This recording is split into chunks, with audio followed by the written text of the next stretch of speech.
Hashtag the Galactic Council fell silent as Earth's ship arrived. Part 1. The Summons. The grand chamber of the Galactic Council sparkled like a jewel among the stars. Hundreds of alien representatives sat in rising tiers of seats, their forms as varied as the planets they came from. Some floated in anti-gravity pods, others sat in traditional chairs, and a few existed as pure energy contained within special fields. At the center of the chamber, Council Leader Marcus, a tall, blue-skinned being with 4 arms, called for order. The room's quiet chatter died down as he spoke, his voice clear and strong. "We are here today to discuss Earth's application for Council membership," he announced, his secondary arms holding up a glowing data pad. "The humans have barely mastered faster than light travel. They achieved their first successful jump just 50 years ago." Soft laughter rippled through the chamber. Representative Tom of Earth sat quietly in his simple chair, watching the reactions around him. He had expected this response, but it still made his jaw clench. "Primitive species," whispered one crystalline being to another. "They still use physical currency on some parts of their planet. I heard they only recently stopped burning fossil fuels." Another replied, their light patterns flickering with amusement. Council Leader Marcus raised his primary arms for silence. "According to our traditional laws, a species must demonstrate at least 2 centuries of stable faster-than-light travel before being considered for membership. Earth has only completed 1/4 of this requirement."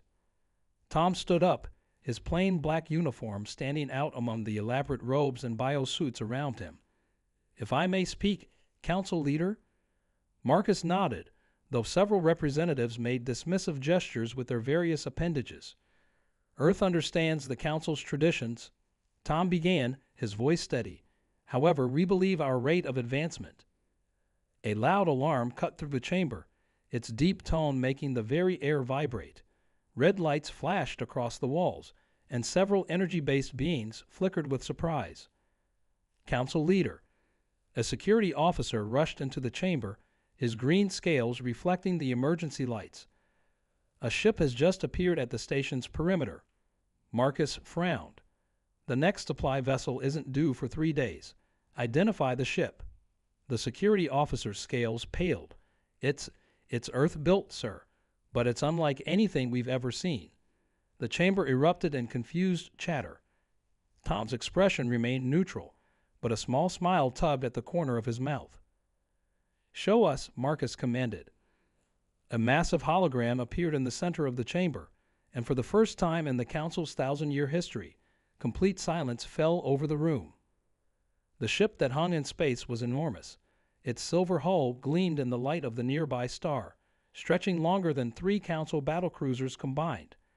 But it wasn't just the size that struck them speechless. It was the design. The vessel seemed to incorporate elements from a dozen different species' architectural styles, yet somehow formed them into something entirely new. "Impossible," whispered a representative from the engineering species. "Those are Centaurian energy conduits, but they're modified to work with. Are those Rigelian power cores?" "The hull structure," another gasped. "It's using both Arcturian crystal steel and Proximan living metal. No one has ever successfully combined those materials." Tom stood again, and this time no one made dismissive gestures. "Council Leader, members of the Galactic Council, may I present the E." The docking procedure of the Prometheus drew every eye in the station. The massive ship moved with impossible grace for its size, sliding into position alongside the Council station. Even the station's most experienced dock workers stopped to watch, amazed by how smoothly the Earth vessel maneuvered. Captain Emily stood at attention in the airlock chamber, her white uniform crisp and clean. She was a tall woman with gray hair tied back in a neat bun, her face showing both confidence and calm.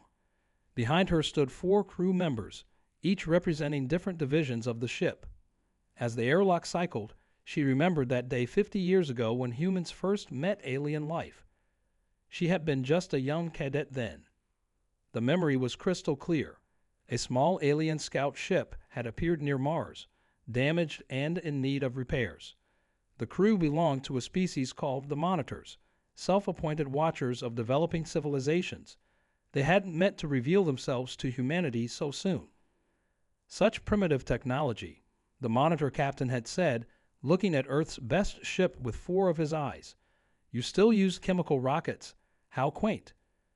Young Emily, then just a helper on the rescue mission, had watched as the aliens barely hid their amusement at humanity's attempts to help them. They accepted the repairs but treated the humans like children playing with toys. Come back in a few centuries, the monitor captain had said as they left, when you've grown up a bit. But he had made a mistake. He'd left behind a damaged piece of their engine, thinking it too advanced for humans to understand. Within 1 year, human scientists had taken it apart, studied it, and combined its principles with existing Earth technology. Within 5 years, humanity had its first faster-than-light prototype. The airlock doors opened, bringing Emily back to the present. Council leader Marcus stood waiting with a delegation of representatives. Their faces showed a mix of curiosity and concern. "Welcome to Council Station," Marcus said, his 4 arms performing the traditional greeting gesture. "I must admit, your arrival has caused quite a stir." Emily smiled. "Thank you for the welcome, Council leader. We thought it was time to show you what humanity has been up to these past 50 years. The delegation walked through the station's main corridor toward the council chamber. Other aliens stopped and stared as they passed. Emily heard their whispers. "Look at their ship's design. How did they advance so quickly? Is this really the same species from 50 years ago?" In the council chamber, most representatives had stayed in their seats, too curious to leave. Tom stood as Emily's group entered, giving her a slight nod.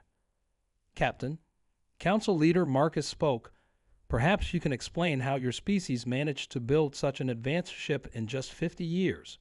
The technological leap seems impossible." Emily stepped forward. "Council leader, what's impossible is thinking that different technologies can't work together. When we first met the monitors, they thought we were too primitive to understand their engines. But we didn't just understand them. We improved them." She gestured to one of her crew members, who activated a hologram display. It showed the Prometheus's engine room. "Look closely," Emily said. "You'll see monitor drive technology working alongside Centaurian power systems. The control interfaces use modified Rigelian crystals. We didn't follow one path of development. We took the best of everything we learned and made something new." The chamber erupted in surprised murmurs. One representative stood up, their crystalline form glowing brightly. "This is outrageous," they said. "You can't just take different species' technologies and combine them like this. Each civilization develops along its own path." Emily's response was calm but firm. "Why not? The universe doesn't care about staying in neat little boxes. Neither do we." She turned to address the entire chamber. "Humanity has always been good at one thing: learning from others and adapting what we learn. Yes, we were primitive 50 years ago, but instead of feeling shame about that, we felt excited. Every new alien technology we saw wasn't a reminder of our weakness. It was an opportunity to grow stronger." The chamber fell silent again, but this time it wasn't from shock. It was from understanding. They were finally seeing humans not as primitive upstarts, but as something they'd never encountered before, a species that didn't care about traditional paths of development, who saw technology not as separate roads but as pieces of a larger puzzle. And this was just the beginning of what humanity had to show them. The council chamber had transformed into something between a lecture hall and a technology showcase. Captain Emily stood at the center, surrounded by holograms showing different parts of the Prometheus. Council members leaned forward in their seats, their earlier dismissiveness replaced by intense curiosity. "The real breakthrough," Emily explained, pointing to a glowing diagram, "came when we stopped thinking of technologies as separate systems. Everything in the universe is connected. Why shouldn't our machines be the same?" A tall, insect-like representative raised 3 of their limbs. "But the power requirements must be enormous. How do you handle the energy flow between different systems?" Emily smiled and nodded to her chief engineer, who stepped forward. He was an older man with thick glasses and hands that showed years of working with machines. "That's actually the clever part," the engineer said. He pulled up a new hologram showing the ship's power system. We use Centaurian power cores, yes, but we cool them with modified Arctonian ice crystals. Everyone said the two technologies weren't compatible, but we found they work better together than either does alone. The insect-like alien's antennae twitched in surprise. That's brilliant. The ice crystals would naturally enhance the power output while preventing overheating. Council leader Marcus stood up, all four arms clasped behind his back. This is impressive, but surely such combinations are dangerous. The risk of system failure is actually lower than in traditional single technology systems. Emily interrupted politely. Think of it like your body. Your heart, lungs, and brain all work differently, but they work together to keep you alive. Our ship works the same way. She brought up another hologram, this one showing the Prometheus's navigation system. We use Rigelian quantum computers for calculations, but we process the data through bio-neural networks based on Proximin living metal. The two systems check each other's work. If one makes a mistake, the other catches it. The chamber buzzed with excited discussion. Tom, still sitting in his Earth representative seat, watched with pride as his fellow humans explained one innovation after another. A crystalline being floated forward. But how did you learn all this so quickly? Even with captured technology, it should have taken centuries to understand these principles. Emily's face grew serious. Because we had something no other species had, desperation combined with hope. When we learned we weren't alone in the universe, it changed everything. Some were afraid, yes, but mostly we were excited. We had proof that amazing things were possible. She paused, looking around the chamber.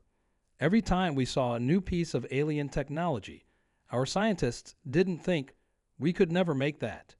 They thought, how can we make that work with what we already have? The chief engineer stepped forward again. Take our shield system, for example. We couldn't generate enough power for standard energy shields, so we combined magnetic field technology with crystalline lattice structures. The result is actually stronger than traditional shields because it can adapt to different types of attacks. A hologram showed the hybrid shield system in action, demonstrating how it could shift between different defensive modes instantly. This is why we came here today, Emily continued. Not just to show you what we've built, but to show you what's possible when we stop limiting ourselves to one way of thinking. Council leader Marcus listened thoughtfully. And you believe this combination of technologies could benefit other species? We know it could, Emily replied. The Prometheus isn't just a ship. It's proof that the traditional paths of development aren't the only ways forward. Sometimes the best path is the one that brings different paths together. The chamber was quiet for a moment as this sank in. Then, one by one, representatives began to nod or make their species equivalent gestures of agreement. A small, glowing being floated down to the chamber floor. I believe, it said in a melodious voice, that we may have been too hasty in our judgment of humanity's readiness for council membership. Emily looked at Tom, who gave her a slight smile. Things were going exactly as planned. But before anyone could respond to the glowing being's statement, emergency alarms began blaring throughout the station. The real test of humanity's innovations was about to begin. Red emergency lights flashed across the council chamber as alarms continued to blare. Council leader Marcus rushed to the central command display, his four arms moving quickly across the controls. Multiple hostile ships detected, the station's eye announced. 37 vessels approaching from the dark side of the nearby moon. Energy signatures match known raider attack patterns. The chamber erupted in panic. The raiders were notorious pirates who attacked space stations and colonies, using stolen technology to overwhelm their targets. Most representatives started rushing toward the emergency shelters. Captain Emily's voice cut through the chaos. Council leader, the Prometheus stands ready to assist. Marcus looked at the tactical display, his face grim. The station's defense fleet only has 12 ships currently docked. Even with your vessel, we're outnumbered 3-1. Numbers aren't everything, Emily said calmly. She touched her wrist communicator. Prometheus, battle stations. Deploy defense pattern Delta. Through the chamber's massive windows, they watched as the Prometheus began to change. Panels along its silver hull slid open, revealing weapon systems unlike anything the Council had ever seen. The ship's smooth surface rippled like living metal, adapting its shape for combat. "Impossible," whispered one of the military advisors. "Those are Arctonian plasma cannons, but they're merged with Centaurian focusing crystals." Emily nodded. "The combination lets us fire more accurately at longer ranges while using less energy." She turned to Council Leader Marcus. "If you'll coordinate your fleet with us, we can show you what else we've learned about combining technologies." Marcus hesitated only a moment before nodding. "All Council ships form up with the Earth vessel.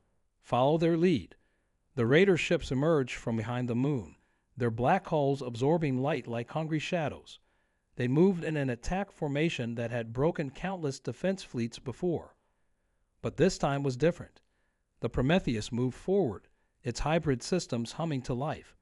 As the Raiders opened fire, the Earth ship's combined shield system flickered in rainbow patterns, absorbing and redirecting the energy attacks. "Now," Emily commanded, "show them what humanity has learned about space combat." The Prometheus unleashed its first volley. Beams of energy, enhanced by multiple alien technologies working together, lanced out with perfect accuracy. Where normal shields would have held, these combined weapons cut through the Raiders' defenses like they weren't even there. "Their shields are calibrated to stop standard weapons," Emily explained as the Council members watched in amazement. "But our hybrid weapons don't register as any single type of attack. Their defensive systems can't adapt fast enough." 3 Raider ships exploded in silent bursts of light. The others began to scatter, their usual tactics failing against this unexpected defense. "Council ships," Emily called out, "focus your fire through the Prometheus's targeting network. We're sending you the frequencies now." The Council fleet's weapons synchronized with the Earth ship's systems. Suddenly, their standard weapons became far more effective, guided by the Prometheus's advanced targeting computers. "This is remarkable," Marcus said, watching the battle unfold. "Your ship isn't just fighting, it's making our entire fleet stronger." The Raiders, facing a defense they couldn't understand or overcome, began to retreat. The remaining ships turned to flee, but the Prometheus wasn't finished. It launched a spread of small objects that looked like simple missiles. "Watch this," Emily said with a slight smile. The missiles suddenly split apart, each piece transforming into a small, autonomous drone. The drone swarmed around the retreating Raiders, disrupting their engines with precisely targeted energy pulses. "Proximan drone technology combined with Earth swarm tactics," Emily explained. "We find it very effective for disabling ships without destroying them." Within minutes, the battle was over. The Raider fleet was either destroyed or disabled, floating helplessly in space. The Council's defense fleet hadn't lost a single ship. As the emergency alarms finally fell silent, Council Leader Marcus turned to Captain Emily and Tom. His expression had completely changed from the dismissive look he'd worn earlier that day. "I believe," he said slowly, "we need to seriously reconsider Earth's application for Council membership. And perhaps we need to reconsider a few other things as well." Emily nodded, but her attention was already on the disabled Raider ships. "Council Leader, with your permission, we'd like to study their technology. I'm sure we can find some interesting ways to combine it with our existing systems." In the hours following the battle, the Council station buzzed with activity. Engineers from various species crowded around displays showing the Prometheus's systems, while security teams processed the captured Raider vessels. Captain Emily and her crew had offered to share their knowledge, and everyone wanted to learn. In the main Council chamber, an emergency session was underway. The vote to reconsider Earth's membership couldn't wait for the usual procedures. The recent events had changed everything. "Look at these scans," a Centaurian engineer said, pointing to a hologram of the Prometheus's shield system. "They didn't just combine our focusing crystals with Arctonian field generators. They found a way to make them work better together than either technology works alone." Tom stood at the center of the chamber, with Captain Emily beside him. They watched as species after species presented their findings about Earth's innovations. "The human approach to technology is unique," said a glowing energy being. "Where we see boundaries, they see connections. Where we see rules, They see possibilities. Council leader Marcus nodded, all four arms folded in thought. The question before us is not just about council membership. It's about the future of technological development for all species. The chamber's mood was serious. This wasn't just about one species joining their ranks anymore. It was about changing how the entire galaxy approached progress. Emily stepped forward. "If I may, council leader." When Marcus nodded, she continued. "The Prometheus carries a complete database of all our technological innovations. We're prepared to share everything we've learned about combining different species' technologies." Excited whispers filled the room. The offer was unprecedented. Most species guarded their technological secrets carefully. "Everything?" asked a crystalline being. "You would share all your discoveries."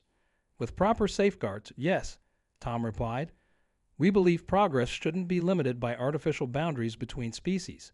The raiders we just fought, they stole technology but didn't understand how to truly combine it. Imagine if we all worked together instead." Emily activated a new hologram showing the Prometheus's database. "We've already organized the information into teaching modules. We can show you not just what we built, but how we thought about the problems we solved." The chamber erupted in discussion. Representatives from different species formed small groups, talking excitedly about the possibilities. A tall, insect-like being raised several limbs for attention. "I propose we call an immediate vote on Earth's membership application. The standard waiting period is clearly unnecessary in this case." "Seconded," said the energy being who had spoken earlier. "And I propose we also create a new council division focused on cross-species technological development, with Earth taking a leading role." Marcus looked around the chamber. The change in attitude from just hours ago was remarkable. Species that had dismissed humans as primitives were now eager to learn from them. "Very well," Marcus said. "We will vote on two matters: Earth's immediate membership in the Council, and the creation of a new technology integration division under human leadership." The voting process was quick and decisive. The same representatives who had laughed at Earth's application now voted overwhelmingly in favor of both proposals.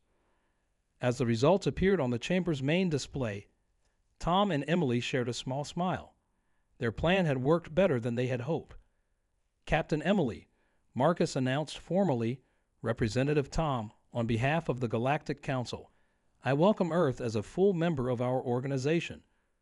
Furthermore, we request that the Prometheus serve as the flagship for our new technology integration division." Emily stepped forward. "We accept both honors, Council Leader, and we're ready to begin sharing our knowledge immediately." "There is much work ahead," Marcus said, looking around the chamber. "Many of our oldest beliefs about technology will need to be reconsidered, but perhaps that's exactly what we needed. A reminder that progress often comes from unexpected places." As the council session ended, representatives crowded around the humans, eager to learn more. Outside the chamber's windows, the Prometheus floated peacefully, its hybrid systems humming quietly. The ship that had arrived as a surprise was now a symbol of a new era in galactic civilization. And it was just the beginning. After the battle, the council chamber had a different energy. Representatives who had run for shelter now returned, looking at the humans with new respect.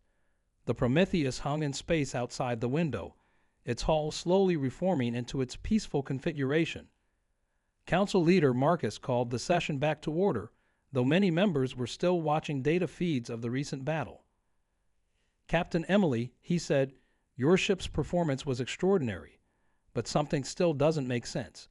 Even with your species' creativity, this level of advancement in 50 years seems—" He paused, searching for the right word. "Impossible?" Emily finished for him. She smiled. "That's because you're missing a key piece of information about Earth." Tom stood up from his representative's seat and joined Emily at the center of the chamber. "It's time we explained why humans were able to learn so quickly," he said. Emily activated a hologram showing the Milky Way galaxy. A small section lit up, highlighting Earth's location. "Look where we are," she said. "Really look." The council members studied the map. Slowly, understanding began to dawn on their faces. "Earth sits at a crossroads," Emily continued. We're located where several major trade routes would naturally intersect if we had been part of galactic society. Ships passing near our system had to go around us because we were considered primitive. Tom took over the explanation, but going around our system meant those ships sometimes had problems. Over the past 100 years, 43 different alien vessels had to make emergency stops near Earth. They all tried to stay hidden, and they all left behind something. 43? Marcus asked, his forearms spreading wide in surprise. Our records only show the monitor incident 50 years ago. Emily nodded. Because that's the only time we officially made contact. The other ships sneaked away, thinking they'd cleaned up all traces of their visits. But they were wrong. She changed the hologram to show a timeline. A damaged engine part here, a broken communication device there. Each piece gave us a new puzzle to solve. By the time the monitors officially found us, we had already been studying alien technology for decades. The chamber burst into excited discussion. Some representatives looked shocked, others impressed. But that's not the most important part, Tom said, raising his voice slightly to be heard. The real advantage wasn't just finding the technology. It was finding technology from different species, all without knowing the proper way to use it. Emily smiled. When you don't know something's supposed to be impossible, you don't let that stop you from trying. We had pieces of technology from dozens of different civilizations, and no one to tell us we couldn't mix them together. She brought up a new hologram showing the Prometheus's engine room. Look at this engine design. It combines elements from 15 different species technology. If we had learned about these technologies the traditional way, everyone would have told us these combinations were impossible. But because you didn't know they were supposed to be impossible, Marcus began. We just made them work, Emily finished. Humans have always been good at taking ideas from different places and combining them in new ways. It's how we advanced so quickly on Earth, and it's how we've advanced so quickly in space. The crystalline being who had doubted them earlier floated forward. This explains much. You didn't follow any one path of development because you found pieces of many paths at once. Tom nodded. Earth's location made us a technological melting pot. Every crashed ship, every piece of debris, every emergency landing, they all taught us something new. And because we found these things in random order, we never learned what was supposed to be impossible. And now, Emily added, looking around the chamber, we want to share what we've learned. The Prometheus isn't just a ship. It's proof that the traditional boundaries between technologies don't have to exist. Council leader Marcus studied the humans thoughtfully. You're suggesting that your species' greatest strength isn't just combining technologies, but having the freedom to imagine new combinations in the first place. Exactly, Emily said.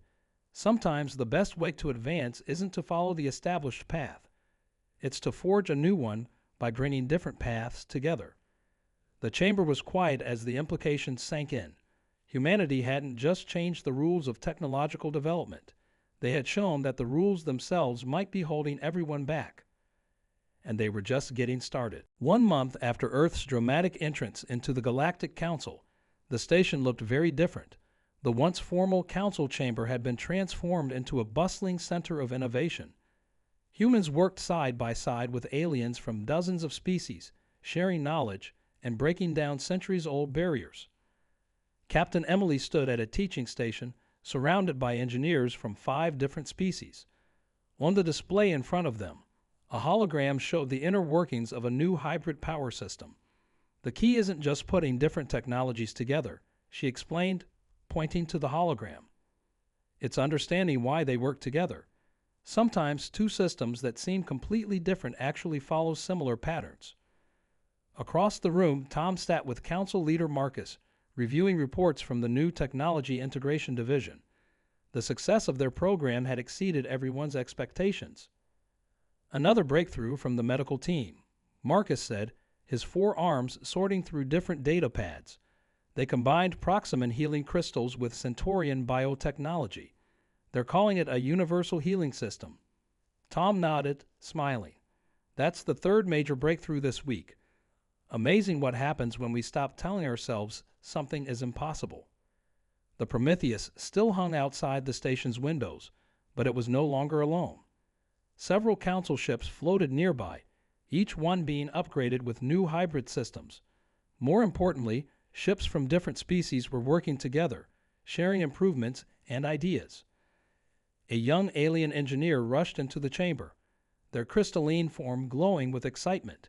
"Captain Emily, we did it. We successfully combined the Arctonian power core with the Rigelian computing crystal. The efficiency is off the charts." Emily walked over to look at their data. "Excellent work. And you did it without human help this time. That's exactly what we wanted to see." The chamber filled with appreciative murmurs. This was the real victory, not just showing others what humans could do, but teaching them to think in new ways themselves. Council leader Marcus called for attention, standing at the center of the room. "I have an announcement," he said, his voice carrying across the chamber. "The Council has just approved the construction of 5 new ships based on the Prometheus design. Each one will be built and crewed by a different species, with human advisors to assist." The news was met with enthusiastic approval. Several energy beings pulsed with bright colors of joy, while crystalline aliens chimed in harmony. "But that's not all," Marcus continued. "We're also establishing a new Academy of Integrated Technologies. It will be open to students from all Council species, with Earth's methods of creative problem-solving at the core of its teaching." Tom stood up. "Earth is honored to help lead this initiative. But remember, our way isn't the only way. We hope each species will bring their own unique perspectives to solving problems. The more different viewpoints we have, the better our solutions will be." Emily walked to the chamber's main window, looking out at the ships. "When we first arrived here, many thought we were too primitive to join the Council.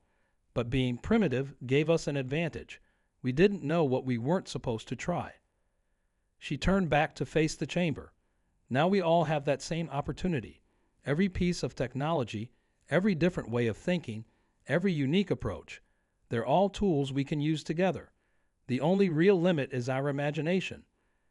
As if to emphasize her words, one of the Council ships testing a new hybrid drive system suddenly lit up, its engines glowing with a beautiful combination of traditional antimatter fire and crystalline energy patterns. "Look at that," Marcus said softly. "It's beautiful." "It is," Emily agreed, "and it's just the beginning. Think about it.